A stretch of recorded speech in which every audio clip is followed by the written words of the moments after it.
memilih. Mas Romi belum selesai, jadi masih tunggu di situ dulu. Kita masih akan lanjutkan, masih sampai dengan jam 18 waktu Indonesia Barat. Banyak sekali yang masih harus kita cover. Ada Mas Adian, ada juga Mas Ardian, ada ada Baca Pangi. Untuk membedah lebih lanjut, ternyata soal Pilpres ini tetap harus dibedah gitu ya. Basis pemenangannya untuk masing-masing paslon, dominasi sebesar 57 sampai dengan 58% yang diperoleh oleh paslon 02 berdasarkan quick count. Itu di mana sebenarnya basis pemenangannya dan apa penyebabnya, apa faktor yang kemudian membuat mereka begitu unggul gitu di basis-basis pemenangan tersebut. Silakan. Boleh. Tapi mungkin Mas Ardian dulu. Siapa yang berani duluan? Silakan. Oke, yang pertama, kalau dilihat dari sisi pendapatan, ini juga menarik karena mungkin bisa banyak kita bedah ya. Jadi semakin tinggi tingkat pendapatan itu semakin rendah pemilih terhadap Prabowo Gibran. Tetapi bukan berarti rendah dibandingkan dengan calon lain ya, tetapi rendah di pemilihnya itu sendiri. Misalnya kita lihat di bawah 2 juta per bulan itu yang pilih Prabowo Gibran itu di angka 60,9. Oke. Naik di angka 2 sampai 4 juta 2 per bulan itu 60,4. Naik lagi di atas 4 juta per bulan ini di angka 45,4%. Jadi memang terlihat dari sini basis dukungan dari Prabowo Gibran itu memang paling banyak di Wong Cilik. Di penerima bansos itu, Mas Ardian. penerima bansos. Nah, nanti itu jawab yang lain. Coba saya baca dari data dulu. Belum bisa Itu dikaitkan satu. seperti itu ya. Oke. Satu, kemudian yang kedua, kalau dari tingkat pendidikan juga hampir-hampir mirip. Jadi semakin tinggi tingkat pendidikan seseorang, itu juga semakin dukungannya merendah ya. Jadi misalnya di tamat SD ke bawah itu 62, hampir sama dengan yang pendapatan rendah. Kemudian tamat SMP sederajat 60,6, kemudian tamat SMA sederajat 56, kemudian tamat D3 ke atas 44,9. Oke, makin mengecil, makin ke atas. Makin mengecil, semakin ke atas. Ini juga memperlihatkan bahwa basis dukungan dari Prabowo Gibran itu ada di pendidikan bawah. SD, terutama juga SMP.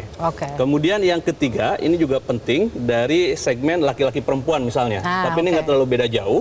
Jadi tetapi kalau dilihat dari segmen laki-laki perempuan, itu lebih banyak pemilih laki-laki yang pilih Prabowo Gibran dibandingkan dengan perempuan. Persentasenya? Di laki-laki 59,1, di perempuan 57,6. Coba kita bandingkan dengan sedikit yang lain ya. Kalau di pemilih Ganjar Mahfud, itu memang lebih banyak perempuannya, Bang.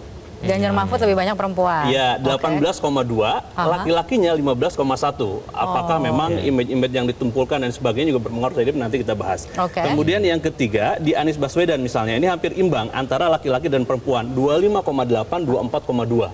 Jadi memang perbedaan ada di Prabowo Gibran lebih banyak laki-laki, perempuan lebih banyak di Ganjar Mahfud. Kalau di Anies Baswedan, Muhaimin Iskandar itu imbang ya. Imbang. Sehingga dari data-data itu, ini juga umur.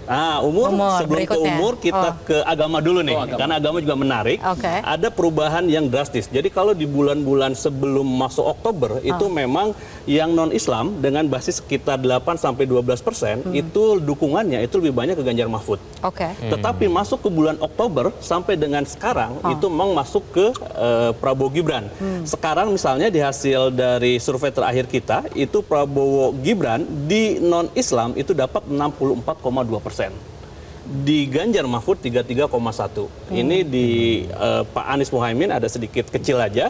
Kemudian di Islam sendiri ini juga 57,8. Jadi hampir menyentuh angka 60% di pemilih Muslim untuk Prabowo Gibran. Untuk Anies Muhaimin di sini yang menang. Di urutan keduanya 27,1%, kemudian baru Ganjar Mahfud. Jadi kalau dari Islam, Prabowo Gibran pertama, kemudian keduanya adalah Anies Muhaimin, ketiga adalah Ganjar Mahfud. Tapi di non-Islam, itu pertamanya Prabowo Gibran, keduanya Ganjar Mahfud, baru Anies Muhaimin ya. Terakhir seperti itu. Kemudian tadi pertanyaannya mengenai usia. Usia juga menarik nih. Jadi semakin muda, usia pemilih itu dukungan terhadap Prabowo Gibran semakin tinggi. Jadi misalnya di bawah 30 tahun ada 69,7%, hampir mencapai 70% yang berusia di bawah 30 tahun itu dukungnya Prabowo Gibran. Yang dukung Anies Muhaimin misalnya ada 19,4, kemudian Ganjar Mahfud 10,9%. Kemudian itu berarti pemilih muda Gen Z ya? Gen Z, 30 sampai 39 atau di bawah 40 tahun, ini kalau misalnya di total populasi sekitar hampir 40 lebih persen ya, 64,7% memilih Prabowo Gibran. Di 40 sampai 49, 55,4%. Di atas 50 tahun 52,2%. Jadi semakin tua terlihat dari sini memang dukungannya agak semakin mengecil. Tapi lebih mayoritas dibandingkan dengan yang lain-lain di Prabowo Gibran. Tapi kalau misalnya di Anies Muhaimin misalnya, ini semakin muda, dia memang paling kecil malah. Di bawah 30 tahun itu hanya 19%. Nah, kalau di Ganjar Mahfud ini kebalikan, menarik juga. Karena di pemilih semakin dia tua, itu semakin pilih, Bang.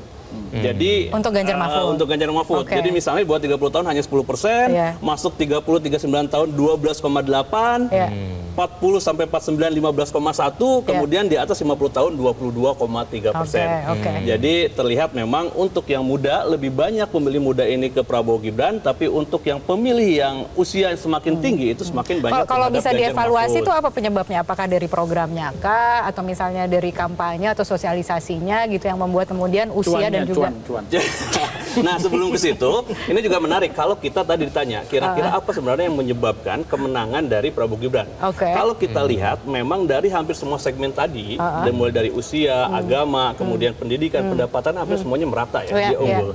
Termasuk ketika kita lihat dari battleground yang ada. Orang selama ini berpikir bahwa di 3 provinsi ini pertarungan sengit nih. Jawa Barat, Jawa Tengah, Jawa Timur. Karena memang populasi juga paling tinggi di situ. Jadi kalau digabung itu mungkin hampir sekitar nggak nyampe 115, sorry.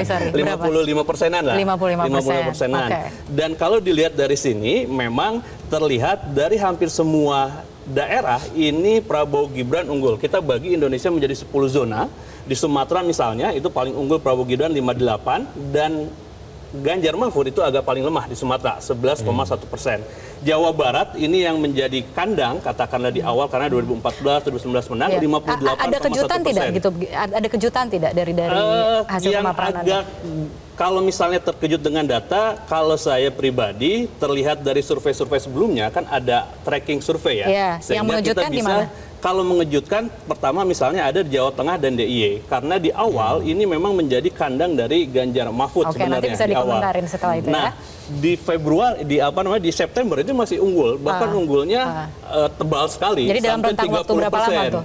Waktu berapa lama? Di bulan Oktober mulai agak mengecil. Sampai dengan puncaknya di Februari kemarin ya. Jadi sekarang terakhir di Jawa Tengah, nanti bisa kita cross check, itu sudah unggul Prabowo Gibran, dan unggulnya juga agak lumayan, Bang.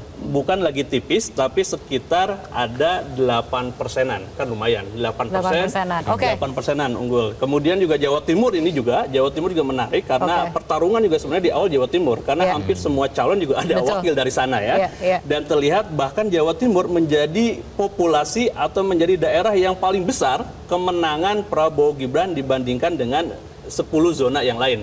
Sebelum beralih ke Paslon, ke perwakilan Paslon, mungkin Bang Panggi ada yang ingin dilengkapi dari itu? Hampir sama datanya? Iya, sebetulnya kalau tapi boleh ditahan dulu, kita harus jeda terlebih dahulu.